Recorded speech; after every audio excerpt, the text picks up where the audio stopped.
बच्चों, आज हम अर्थशास्त्र के बारे में बात करेंगे। मैंने जो वीडियो दी है उनसे जो रिस्पॉन्स आया उसमें मैंने एक चीज़ पकड़ी कि बच्चों को छोटी छोटी चीज़ों में बहुत परेशानी है जिन्हें वो समझ नहीं पाए हैं, इसलिए वो अर्थशास्त्र के चीज़ों को, उनके कॉन्सेप्ट को, उनके प्रिंसिपल्स को, सिद्धांतों को अच्छी तरह समझ नहीं पा रहे हैं। आज छोटी छोटी चीज़ें देते हैं जिससे आप समझें।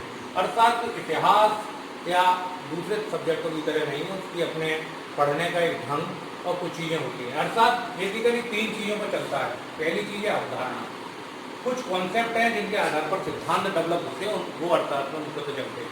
जैसे एक अवधारणा सामान्य से चलती है कि जैसे जैसे अर्थव्यवस्था का विकास होता है, अर्थव्यवस्था में कृषि क्षेत्र का प्रतिशत अंश कम होता जाता है। यानी जैसे जैसे अर्थव्यवस्था विकसित होगी, कृषि उद्योग और सेवा 3 क्षेत्र हैं, 3 में से एक क्षेत्र यानी कृषि क्षेत्र का अंश, प्रतिशत अंश कम होता जाता है। जीडीपी में उसका अंश 50% से घटकर वर्तमान में 12% रह गया, तो कम होता जा रहा है। बात करेंगे शब्दावली की। अर्थशास्त्र विषय में कुछ ऐसे शब्द होते हैं जिनका अर्थ सामान्य अर्थ से अलग होता है। उन्हीं शब्दों को समझकर उनके प्रयोग से ही अर्थशास्त्र को सही तरीके से समझा जा सकता है। जैसे सहायकी, सब्सिडी एक शब्द आ गया। अब बच्चों ने आज तक किसी भी तरीके से सब्सिडी को नहीं समझा, सहायकी को नहीं जाना, तो सहायकी क्या होती है? सहायकी किसी भी वस्तु के उत्पादन, उपभोग या विपणन पर दी जाने वाली सहायता होती है। एक प्रकार की आर्थिक सहायता होती है जो किसी वस्तु के उत्पादन, उपभोग या विपणन पर दी जाती है। यह सहायता सरकार की तरफ से दी जा सकती है ताकि उस वस्तु का उत्पादन लगातार होता रहे।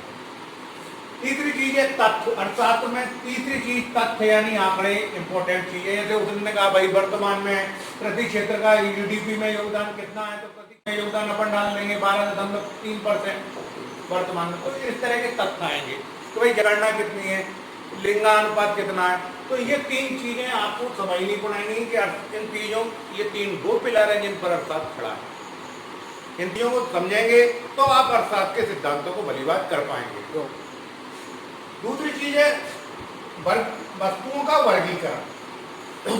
अर्थशास्त्र में वस्तुओं का वर्गीकरण को समझना बहुत इंपॉर्टेंट है। बिना इसके आप अर्थशास्त्र नहीं समझ सकते। वस्तुओं को देखते हैं हम। सबसे पहले हम बात करते हैं सामान्य वस्तुएं।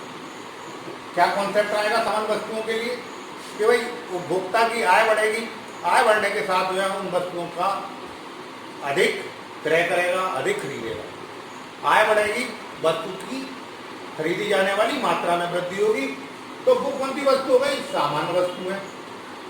इसी के आधार पर आप उपभोक्ता संतुलन के सिद्धांत को समझेंगे। दूसरी है पूरक वस्तुएं।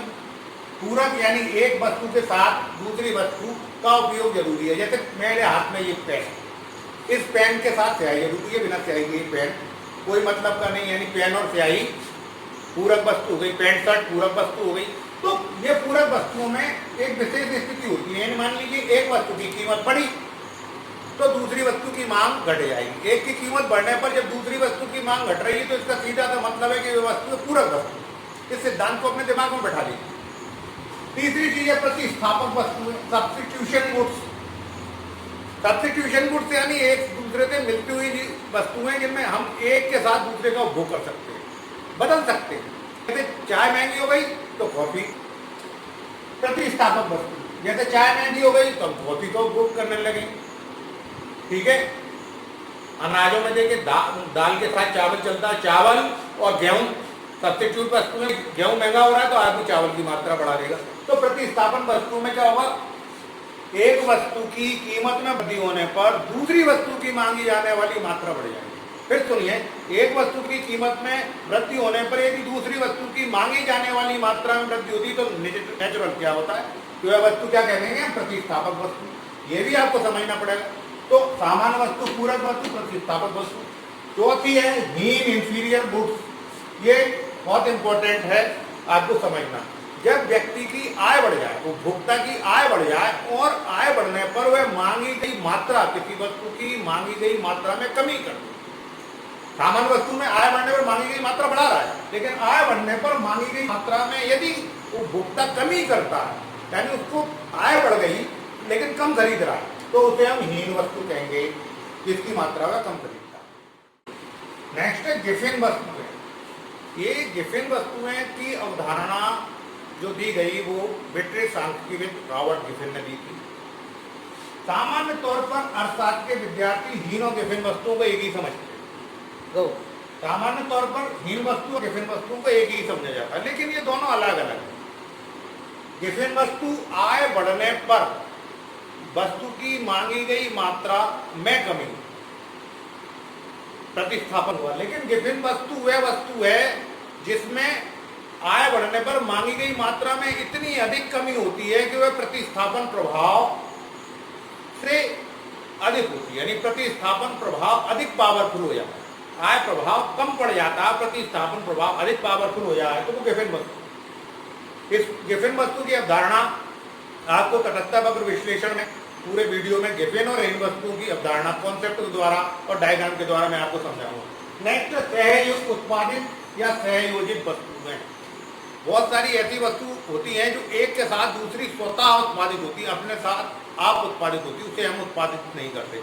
जैसे गन्ने के साथ ईख का हो जाना, या रुई जब उत्पादित करते हैं, कॉटन उत्पादन होता है, उसके साथ बिनोले जिनका तेल निकाल सकते हैं। तो ये सहयोजित वस्तु है। इन वस्तुओं की सबकी कीमत के निर्धारण को समझने के लिए इन वस्तुओं को समझना जरूरी था, ताकि कीमत निर्धारण आप आगामी अध्याय में समझ सकें। वस्तुओं का एक दूसरा रूप और जो हम कीमत निर्धारण में हमारे लिए यूजफुल होगा वो है नस्वर, अर्ध टिकाऊ, टिकाऊ। हम जानते हैं नस्वर वस्तुओं की कीमत बहुत तेजी से नहीं बढ़ सकती। उसका कारण यह है कि वे आज सुबह मार्केट में आएंगी, शाम तक बिकना है, नहीं तो वो खराब हो जाएंगे, इसलिए उनका कीमत प्रभाव बहुत कम रहेगा। जैसे मछली है, सब्जी है, इस तरह की चीजें। अर्ध टिकाऊ वस्तुओं की कीमत कुछ हद तक बढ़ेगी। जैसे पेन, पेंसिल, किताब, इन्हें कुछ समय रखा जा सकता है, स्टोर किया जा सकता है, उनकी कीमत कुछ हद तक बढ़ेगी। टिकाऊ वस्तुएं जो दीर्घकालिक होती है, मकान है, सीमेंट है, लोहा है, ईंट है, इनकी कीमत पर सबसे अधिक प्रभाव पड़ेगा मांग के अनुसार। यानी मांग के अनुसार नस्वर, अर्ध टिकाऊ, टिकाऊ में टिकाऊ पर मांग के अनुसार सबसे ज्यादा प्रभाव और नस्वर पर सबसे कम प्रभाव, क्योंकि खत्म नहीं होनी है तुरंत की तुरंत, एक बार में यूज और खत्म, चाहे वो रोटी हो, चाहे मछली हो, चाहे मांस हो। अब दूसरी चीज बात करते हैं साधनों की। इन पर भी बड़ा कंफ्यूजन मैंने देखा है, बच्चे जो मुझसे क्वेश्चन कर रहे हैं उसमें।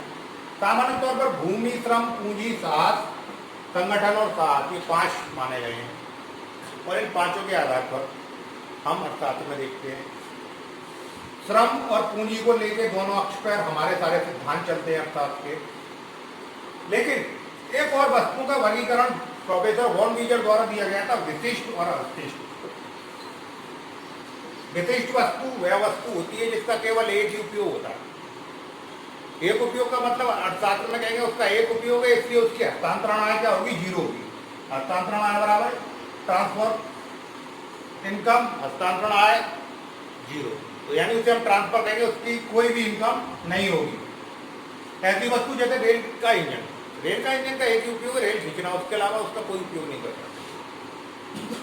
अवशिष्ट वस्तु दूसरी, अवशिष्ट जिनका एक से ज्यादा उपयोग होता है। जैसे बिजली, बिजली का हम एक से ज्यादा पंखा चला सकते हैं, फ्रिज चला सकते हैं, एसी चला सकते हैं, जैसी जरूरत हो उस हिसाब से बिजली का हम उपयोग कर सकते हैं। तो इन चीजों को आपको मैंने आज समझाया, कल इसके आगे बात करेंगे और आपको सिद्धांतों के बारे में समझाएंगे।